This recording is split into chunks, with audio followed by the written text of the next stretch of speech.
반갑습니다. 저 분당동에 서는 맹건영이라고 합니다.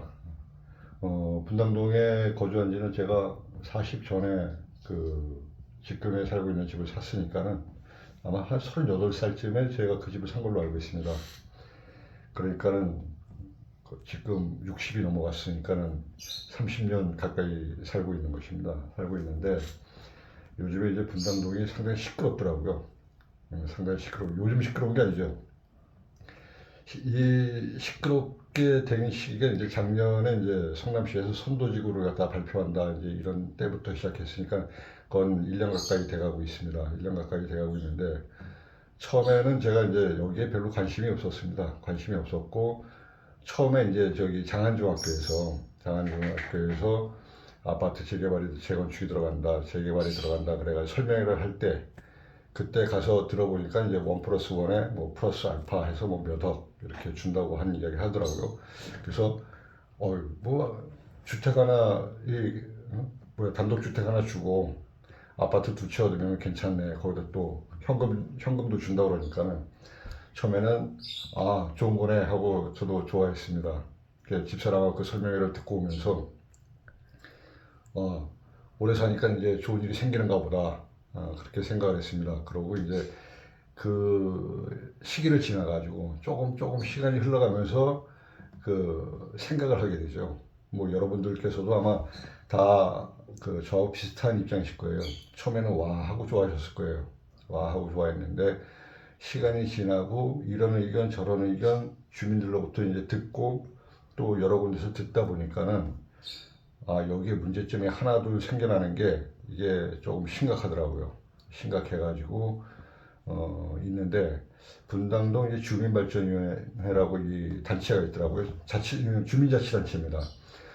주민발전위원회에서 주발이라고 합니다. 주발이에서 여러분이 연락이 왔었어요. 저에게 과거에 이제 남동발전소가 그 시설 교체한다고 그랬을 때 제가 거기에 들어가서 그 시설을 갖다가 설비하는데 좀 못하게 했어요. 처음에는 설비해라 이제 저는 그런 입장이었지만서도 또 주민분들이 이제 반대를 하니까는 이렇게 반대를 하니까는 뭐가 문제가 있는갑다 그래가지고 주민들 의견 듣고 그래가지고 거기에 가입을 했고 그 활동을 하게 됐습니다. 활동을 하면서 주민분들한테 이제 같이 활동하시는 분들한테 제가 요구를 했죠. 요구한 내용이 뭐냐면은 뭐 머리띠 두르지 말고 어깨띠 두르지 말고 조용조용하게 서류로만 처리를 하자. 그래가지고 주민들이 그때 그 모임에 있던 주민분들이 동의를 하셔가지고 제가 참석을 했고 그 주도적인 역할을 했었습니다. 그래가지고 결과는 남동발전소가 그 설비 작업을 하는 데 있어가지고 주도적인 역할을 했습니다. 그랬는지 그러고 난 다음에 이제 거기서 저는 탈퇴를 했고 뭐 십수년이 흐르고 난 다음에 이번에 또 이런 일이 있으니까는 또 참여를 해달라고 하셔가지고 처음에는 한 7, 8번 전화가 왔었을 거예요. 전화 왔는데 또 왜 귀찮게 일어나. 그래서 참여를 안 했습니다. 참여를 안 했는데 뭐 몇 분이 더 전화 오셔가지고 이렇게 한번 들어가서 이야기를 들었을 때 처음에 이야기 들었을 때 저는 그랬어요. 그때 6분인가 7분인가 모이셔가지고 어디서 모였냐면은 동대문 교회 옆에 커피에 반하다 그 회의실에서 모였습니다. 모이셔서 제 의견을 묻더라고요. 저는 그때 그랬습니다. 찬성도 안 하고 반대도 안 한다. 그냥 합리적으로 일하는 게 그쪽에서 합리적으로 일을 한다면 저는 얼마든지 그 일을 갖다가 동참을 할 수가 있다. 그게 아파트 재개발이 됐든지 재개발 반대가 됐든지 그거하고는 상관이 없었던 겁니다. 저에게는. 그래서 이제 합리적 방안을 가지고 있는 쪽에 나는 쓰겠다. 그래가지고 했는데 이 아파트 재개발 쪽보다는 주민발전위원회 쪽에 계신 분들이 상당히 논리적이고 합리적이시더라고요. 물론 이제 연세들이 있으시니까는 말을 하는데 한 이야기 또 하고 한 이야기 또 하고 그런 부분은 있습니다. 그러나 그 이야기를 이렇게 들어봤을 때 이쪽 분들이 상당히 좀 논리적이고 합리적이다 하는 생각이 들어가지고 주민발전위원회에서 제가 이제 활동 시작한 지 한 2달 돼갑니다. 2달 돼가고 그 내용을 갖다 계속 이렇게 접하고 있습니다. 접하고 있는데 뭐 이렇게 이야기가 이제 장황하게 되는데 장황한 이야기보다는 지금 현재 이제 아파트 재개발 위에 그 재개발하는 부분, 거기에 찬성하시는 분들 위주로 제가 그 말씀을 한번 좀 드려보겠습니다. 우리가 이제 주택을 가지고 있죠. 우리 주택이 대략 뭐 한 15억에서 뭐 이렇게 왔다 갔다 하는 것 같습니다. 60평 기준에 했을 때 뭐 한 15억, 뭐 한 70평 계산했을 때는 그거보다 뭐한 17, 8억 정도 나가겠죠. 현재 그런 상황입니다. 그런 상황이고, 아파트를 두 채를 받는다 그러면 대충 어바웃 따져도 뭐 한 25억에서 30억 가까이 되지 않을까? 뭐 현금까지 준다고 그러니까는. 그랬을 때 우리가 보는 거, 그냥 단순하게 보기에는 아파트 쪽을 선택하는 게 맞습니다. 아파트 개발을 선택하는 게 맞아요. 근데 그 내용을 갖다가 속사정을 갖다 이렇게 한번 들여다봤습니다. 들여다봤을 때 이것이 과연 우리에게 그 뭐라 그럴까요? 이득이 될까? 그러면은 신탁사라든지 조합이라든지 아니면 시행사, 시공사 여러 회사가 있습니다. 어떠한 일을 하나 진행하기 위해서 상당히 많은 회사들이 이렇게 서로 일을 갖다가 코업을 합니다. 이게 서로 연계가 돼가지고 그렇게 일을 하는데 얘네들이 바본가 하는 생각이 들더라고요. 주민들한테 이런 혜택을 준다? 하고 속사정을 들여다봤습니다. 그 속사정 중에 이제 오늘 한 가지. 여기서부터 시작하겠습니다. 좋습니다. 우리가 아파트를 개발을 합니다. 아파트를 짓습니다. 지을 때 우리가 해줄 것이 무엇이 있을까요? 그 신탁사나 이런 데다가 신탁사에 집을 내줘야 되는 거죠. 내가 앉은 자리를 내줘야 되는 겁니다. 그 사람들에게. 내주면은 좋습니다. 뭐 개발하면 재건축을 하면 내줘야지. 안 내주면 뭐 그 사람들이 어떻게 아파트를 짓겠어요. 부지가 없는데. 그럼 내가 내줬을 때 1차적으로 부딪히는 게 그 지금 여러분이 가지고 있는 주택의 세입자들입니다. 세입자들. 이 사람들이 나에게 준 보증금이 있을 거예요. 그 보증금을 한번 생각을 해보세요. 보증금이 그 대략 뭐 적게는 뭐 한 3, 4억부터 시작해가지고 7, 8, 9억까지 이렇게 다양하게 그 보증금을 내줘야 되는 그런 입장입니다. 전세로 있을 경우에. 근데 전세로 있지 않고 이제 월세로 있을 경우에는 그보다는 금액이 작겠죠. 작을 겁니다. 그럼 전세를 기준으로 해가지고 먼저 말씀을 드리겠습니다. 전세. 우리 집에 예를 들어가지고 보증금을 내줘야 되는 돈이 보통 우리 3층이지 않습니까? 3층인데 옥탑을 지어가지고 4층이 될 꼴이고 지하집이 있으니까는 그럼 3층, 4층, 5층이 됩니다. 뭐 전혀 불법을 안 하신 분은 3층이고 또 약간의 불법을 하신 분들은 옥탑도 짓고 아니면 세대 분할도 하고 이랬을 거예요. 그런 상황인데 내가 내줄 보증금이 얼마인가 한번 계산해 보세요. 쉽게 그냥 중간 지점에서 제가 한번 말씀을 드려보겠습니다. 5억이라고 잡겠습니다. 5억. 여러분 호주머니에 현재 5억 가지고 계십니까? 현금 5억. 5억. 가지고 있습니까? 가지고 있으신 분들은 별 걱정 없이 내주면 되죠. 나간다 그러면 그래 나가 그러고 그럼 내주면 됩니다. 근데 5억이 없어요. 당장. 그럼 어떻게 해야 됩니까? 여기에 두 가지 방법 정도가 있어요. 내가 은행에 가서 대출을 받든지 아니면 신탁사에서 지원을 받아가지고 대출을 받든지 하면 됩니다. 보통 이런 경우에는 신탁사가 지원을 해줍니다. 신탁사가 5억을 줍니다. 근데 그 사람들이 5억을 공짜로 줄까요? 그래 당신 보증금 빼줘야 되니까 5억 갖다 써. 그럼 옆에 있던 7억을 갖다 보증금으로 내줘야 되는 나도 7억 필요한데 그러면은 또 그래 그럼 7억 줄게 그러면 신탁사가 줍니다.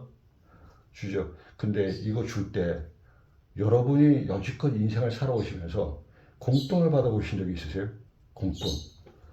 예를 들어 단돈 뭐 100만 원이라도 공돈을 나에게 준 적이 있을까요? 자식이 나에게 주는 돈은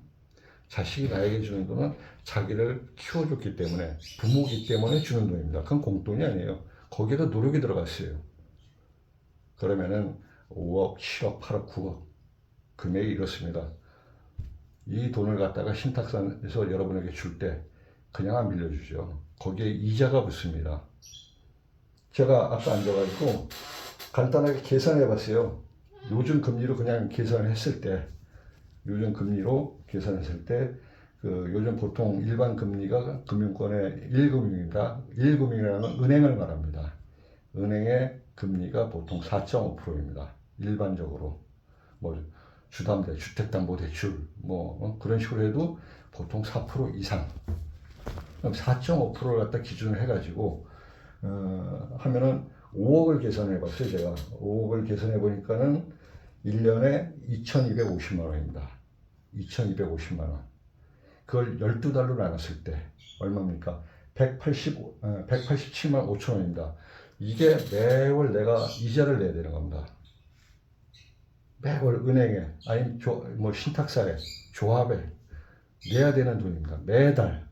내가 수입이 있든지 없든지 아무 상관없어요. 그냥 내는 돈입니다. 내는 돈인데, 여러분들이 지금 젊으신 분들은 40대도 있겠지. 40대도 있고, 또 저보다 연배가 한참 위신 80대까지 계신 걸로 알고 있어요. 그 187만 5천 원 무슨 돈으로 주실 거예요? 자식한테 달라고 하실 거예요? 자식한테 받아가지고 은행에 이자 매월 187만 5천 원 갖다 바치실 겁니까? 1년이면 2275만 원입니다. 맞나요? 2250만 원입니다. 2250만 원이라는 돈이 어떤 돈이냐? 여러분 알고 계셔야 되는 게, 요즘 우리가 알바를 했을 때 시급이 보통 돈 10,000원에서 이렇게 왔다 갔다 하는 걸로 제가 알고 있어요. 요새는 제가 알바를 써보지 않아서 잘 모르겠는데, 보통 시급이 돈 10,000원에서 왔다 갔다 합니다. 하루 8시간 일하면 8만 원이죠. 거의 8만 원에다가 한 달 20일 일하면 160만 원 정도 되네요. 160만 원 정도 되는데, 그러면 한 달 동안 알바를 하는 돈보다도 이자 돈이 더 비싸요. 여러분 40대, 50대, 60대, 70대, 아마 50대 이후에는 자기 직장 갖기가 상당히 어려울 거예요. 어디 가서 퇴직을 했으니까, 50대는 퇴직을 했으니까는 알바를 하든지 소규모 사업장을 한다든지, 영세 그럴까요? 소규모 상공인이 되든지 이런 일을 해야 된다. 특히 이제 60대가 넘어가면 할 일이 더 없어지죠. 아니면 저도 지금 퇴직하고 난 다음에 저희 집사람이 운영하는 가게 가가지고 열심히 일합니다. 청소도 하고 빨래나 하는 거, 열심히 일합니다. 창문도 닦고, 걸레질도 하고, 그런 일 합니다. 근데 월급 안 주더라고요. 이만큼 소상공인이 힘듭니다. 여러분이 돈을 갖다가 185만 원인가 187만 5천 원인가 이 돈을 갖다가 한 달에 이자 돈으로 준다는 거는 상상하기가 힘듭니다. 자식들한테 받아서 주지, 걔네들도 먹고 살아야죠. 걔네들 나이가 40 정도 돼야지 연봉이 1억까지 갈 수가 있어요. 요즘에 추세로 보면. 근데 1억 받는다고 그래봐야 실수령이 얼마나 될까요? 한 600 정도밖에 안 됩니다. 600 정도밖에 안 되는데, 600 가지고 지 먹고 살기도 바빠 죽겠는데, 부모가 이자돈 200만 원씩 되는 돈을 매달 달라고 그러면 걔가 주겠어요? 그러면 나도 망하고 걔도 망하고 둘 다 망하는 거예요. 나는 나대로 살아야 되고 자식은 자식대로 살아야 돼요. 그게 우리가 미래에 대한 현실입니다. 그 현실을 직시하고 해야 되는데, 그래서 제가 이제 말이 조금 어긋났습니다. 자, 그래가지고 이제 제가 이 말이 약간 옆으로 갔는데, 그만큼 이제 매월 187만 5천 원, 5억이었을 때 기준입니다. 근데 10억이었을 때는 두 배로 뛰겠죠.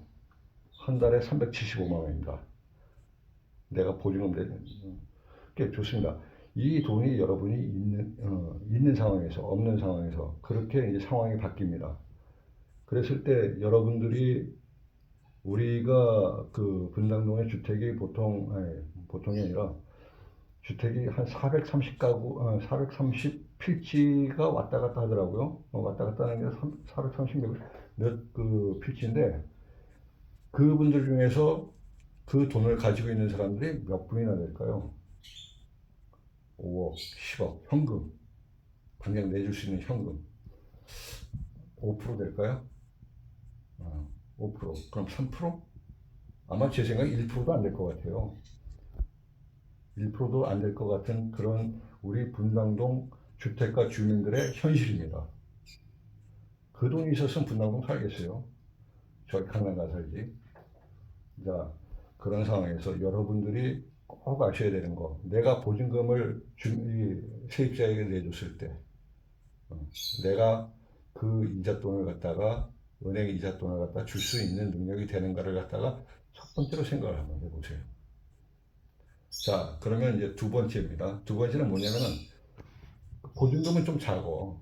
뭐 5억까지 안 가고 예를 들어 한 2억 정도, 2억 정도 보증금을 내줘야 되는 돈이 있다면은 여러분 월세를 받고 계실 거예요. 2억 정도, 2억 정도 보증금 내줘. 뭐 1억인 분도 계시겠지. 근데 그런 분은 이제 매월 월세를 받을 거예요. 지난번에 카톡방에 올라온 거 보니까 뭐 600만 원, 700만 원 받는 분도 있다 그렇게 말씀을 하시는데 뭐 쪼개기를 어떻게 해가지고 그렇게 받는지는 저는 모르겠어요. 제 생활이 아니다 보니까. 그러면은 뭐 여러분들이 한 달에 그냥 월세 받는 거 그냥 우리 쉽게 그냥 간단하게 계산해가지고 200만 원이라고 생각해 봅시다. 어? 보증금 2억에 매월 예를 들어 뭐 200만 원, 300만 원 이렇게 월세가 들어온다고 쳐봅시다. 그러면 좋아요. 보증금 2억은 뭐 이주 돈 얼마나 하죠? 2억이면은 다달이 나가면 75만 원밖에 안 하니까. 예, 근데 한 달에 200만 원, 300만 원 월세가 들어와. 내가 집을 갖다가 신탁사에 맡기고 나갔어. 다른 데 가서 살아. 그랬을 때 200만 원, 300만 원 받던 월세. 그거 누가 주나요? 신탁사가 줄까요? 아, 당신 이거 기회 손실이니까, 비용 손실이니까, 그 돈 우리가 줄게 하고 신탁사가 줄까요? 걔네들이 이 대가리 무지하게 굴리는 애들이거든요. 맨날 앉아가지고 수학만 하는 애들. 걔네들은 수학하고 있어. 근데 저는 사는 수밖에 못해요. 1 더하기 1은 1 더하기 1은 2. 1 곱하기 1은 1. 전 이거밖에 못해요. 가감승계밖에 못해요. 근데 걔네들은 뭐 루트가 어떻고 뭐 함수가 어떻고 이런 애들이에요. 그런 애들하고 싸워야 되는 거야. 금리 계산 정확하게 알고 있어요. 10년 후에 미래 가치가 어떻게 된다. 이런 것까지 계산하고 있는 애들이 그런 애들한테 여러분들이 이길 수 있을까요? 저는 죽었다 깨나도 못 이길 것 같아요. 저도 머리가 나쁜 편 아닌데 걔네들은 머리고 브레인이고 나는 대가리고요. 그 정도 격차가 큽니다. 저는 하나예요. 걔네는 수백 명이에요. 그런 머리 쓰는 애들이.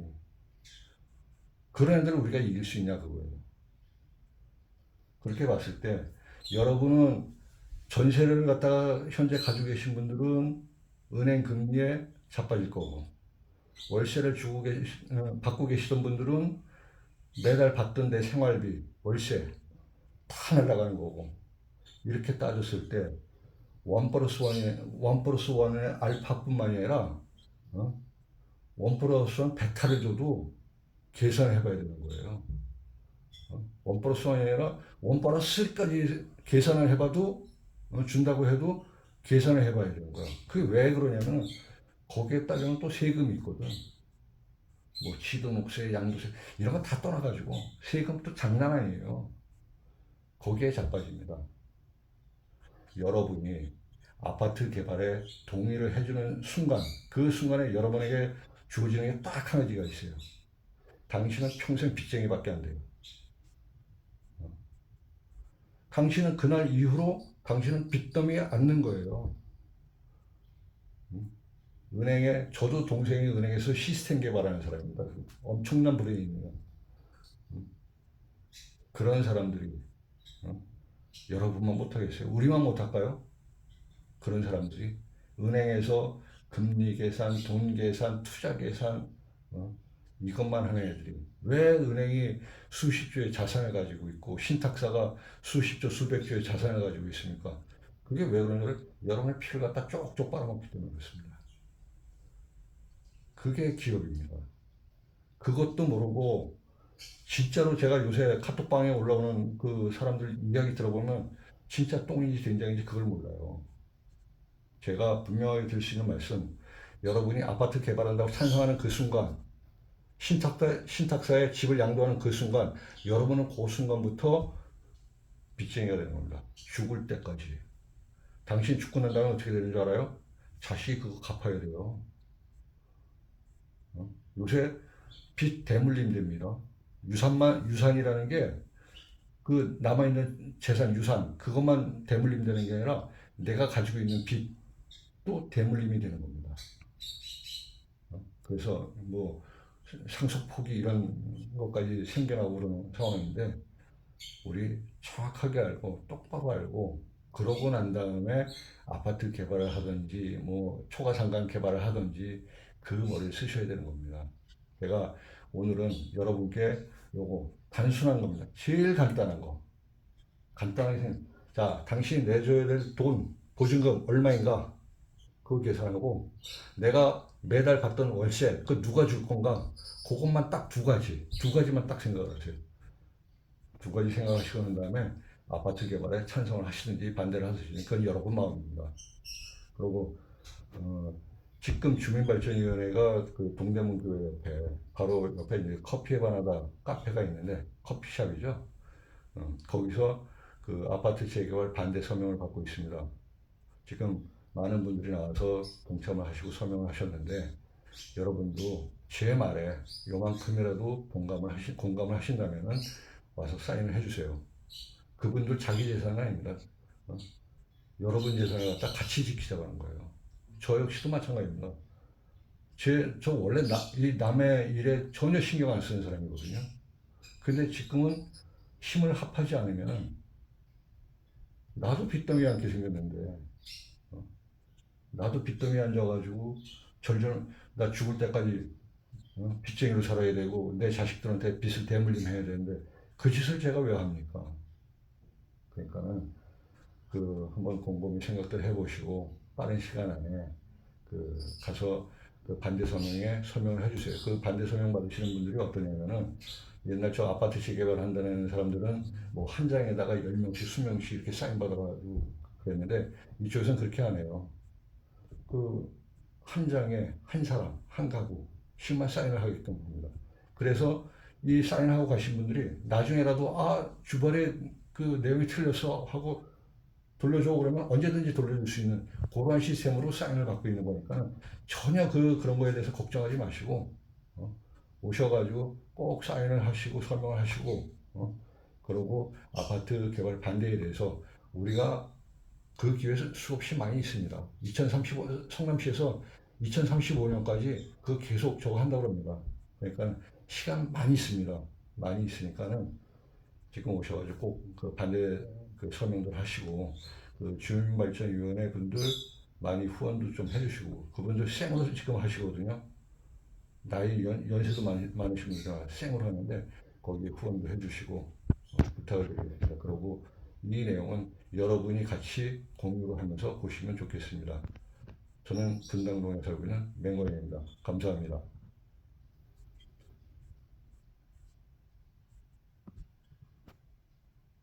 왜? 안 했어? 안 했어. 왜 안 꺼져? 안 꺼져.